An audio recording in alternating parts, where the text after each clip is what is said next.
Vamos para a nossa aula 8 da capacitação Destino livro 2, o poder de uma visão. O tema da aula de hoje é abençoar através da célula. Nessa aula nós vamos entender o que é um grupo celular ou o que é uma célula. Como é que começa uma célula? Vamos aqui bem prático, né? Como é que começa uma célula?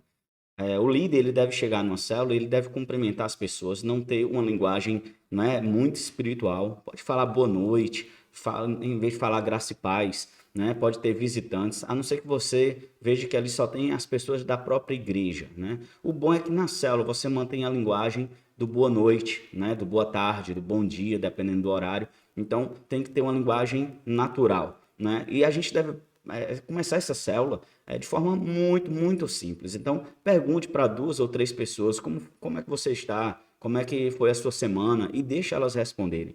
Esse momento de interação é muito bom. Então, começa a célula desse jeito, leve, bem simples. Segunda coisa, é muito bom também fazer um quebra-gelo, uma dinâmica. Isso serve para preparar o coração das pessoas para o que vem depois, né? Pode ter uma brincadeira, uma dinâmica. Eu gosto muito dessa dinâmica aí, 2 verdades e uma mentira, e você pede às pessoas para falar 2 verdades sobre si, não é? E uma mentira. As 3 coisas que ela falar, o resto do grupo tem que descobrir qual é a mentira. Tá? Então, isso aí é muito bom. É um exemplo de uma dinâmica tão simples, sem material, sem papel, sem muita coisa. Tem muita ideia de quebra-gelo hoje na internet. Então, você pode, né, dar uma olhada e pesquisar esses quebra-gelos. Muito importante. Se você quiser fazer um louvor, uma adoração, também pode. É muito legal, porque o louvor ele abre os céus.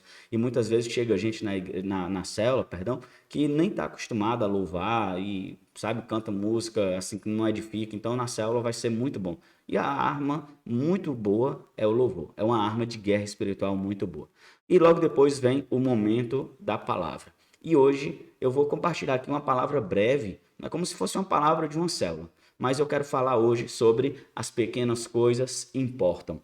Você já ouviu falar da pimenta calabresa, uma pimenta tão pequena, mas ela é tão poderosa. Então, pequenas coisas importam.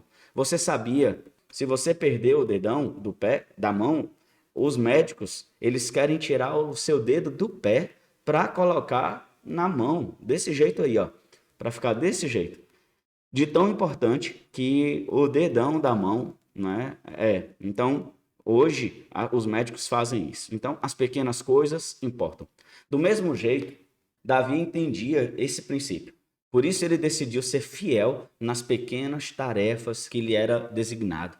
Né? Tudo que Davi recebia para fazer, Davi era fiel. Por exemplo, o pai dele pediu ele para cuidar do rebanho. Então, Davi, ele cuidou muito bem do rebanho. Outro dia, o pai pediu para ele levar a comida para os irmãos. Então, Deus escolheu Davi, principalmente porque Davi entendia como as pequenas coisas importavam. Então, Deus decidiu escolhê-lo para liderar uma nação inteira. Isso, né, pode ser entendido como um princípio de fidelidade. Você é fiel no pouco, eu vou te colocar sobre o muito. A fidelidade nessa pequena responsabilidade foi o que deu confiança para Deus olhar e ver que Davi era confiável. Então, se você foi fiel com um pequeno rebanho, se você foi fiel com as pequenas tarefas, eu vou acreditar que você é fiel como um rei de Israel. Nós precisamos entender o princípio. Pequenas coisas importam, ser fiel no pouco importa muito. A igreja é um exemplo disso. Da mesma forma que Deus escolheu Davi para liderar toda a nação, Deus escolheu a igreja de hoje para representá-lo da melhor maneira possível. A igreja começou com células. O princípio das células tem origem na igreja primitiva. O que começou muito pequeno se tornou a maior revolução espiritual que o mundo já testemunhou. O que é uma célula? Célula são grupos pequenos, integrados por pessoas que se reúnem no mínimo uma vez por semana, com o propósito de desenvolver um crescimento integral centrado na palavra de Deus. Vou repetir: célula são grupos pequenos. Essa é a primeira característica de célula. Grupos pequenos. A segunda coisa é integrado por pessoas que se reúnem no mínimo uma vez por semana. A frequência da célula é muito importante. Não pode ter uma célula hoje e na semana que vem já não ter célula. Né? Isso aí passa a ideia de dúvida. Quando seus discípulos te mandarem uma mensagem perguntando se vai ter célula, então é porque você está fazendo errado. Eles não precisam te perguntar se vai ter célula. Vai ter célula. Pode estar chovendo, mas se você como líder ensiná-los que vai ter célula de qualquer maneira, sem nenhuma desculpa, sem nenhuma dificuldade, aqueles discípulos podem ver chovendo muito, né, fazendo muito calor, pode estar o tempo que for, eles sabem, eu vou ali para a célula, porque vai ter. Algumas pessoas perto desses discípulos podem dizer, mas está chovendo. E eles vão responder, mas nós nunca falhamos com a célula. Mas tem líder que falha na célula por qualquer coisa. E isso é muito prejudicial. Eu ensino meus discípulos que nos 3 primeiros meses de uma célula, você não pode falhar nenhuma vez. São 12 células que você tem que fazer o maior esforço para não falhar. Não falhar. Então, célula tem que ser no mesmo horário, no mesmo local, no mesmo dia e nunca falhar. Então, são grupos pequenos, integrados por pessoas que se reúnem uma vez por semana, mas também com o propósito de desenvolver um crescimento integral.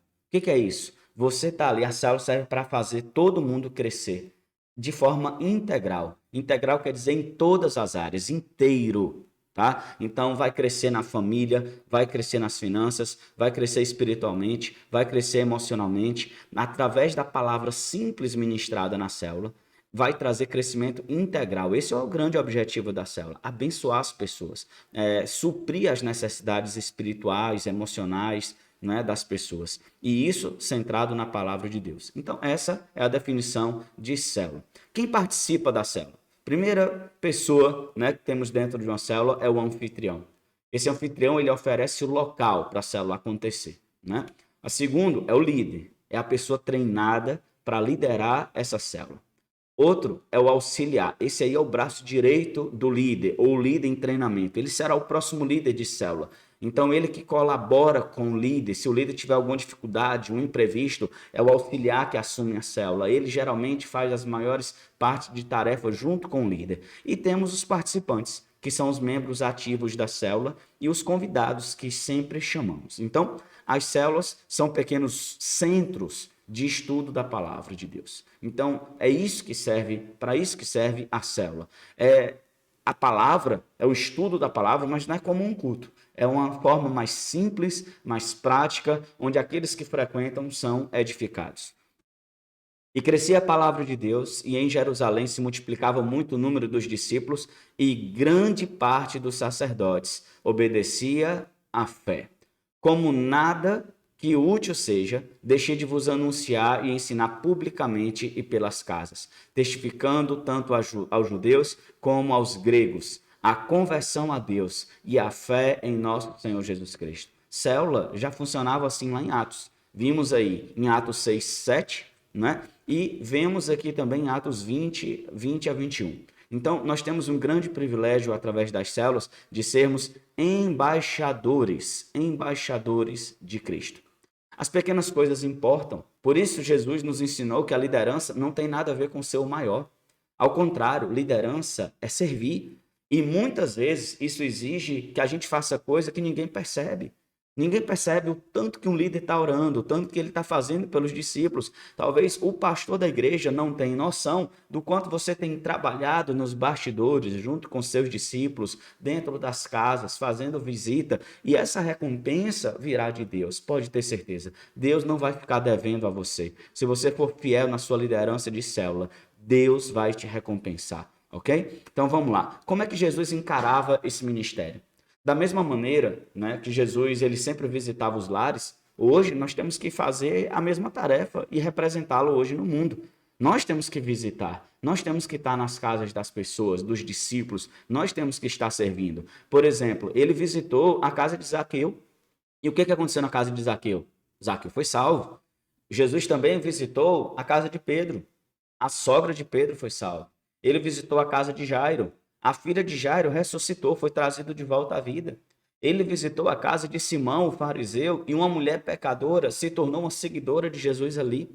Jesus também incluiu Lázaro, ele incluiu as irmãs de Lázaro, Marta e Maria, no seu núcleo dos amigos mais próximos, e como resultado dessa amizade, Lázaro também voltou à vida. Então, Jesus sempre estava pensando em atender às necessidades de cada pessoa. E isso é liderar uma célula. É muito além de uma reuniãozinha na semana. Não, célula é muito poderosa. Ela acontece na casa, mas aquele líder, ele é o pastor imediato daqueles discípulos. Claro que ele presta conta para o pastor da igreja, para a sua liderança, mas ali é ele que está na última linha cuidando desses discípulos.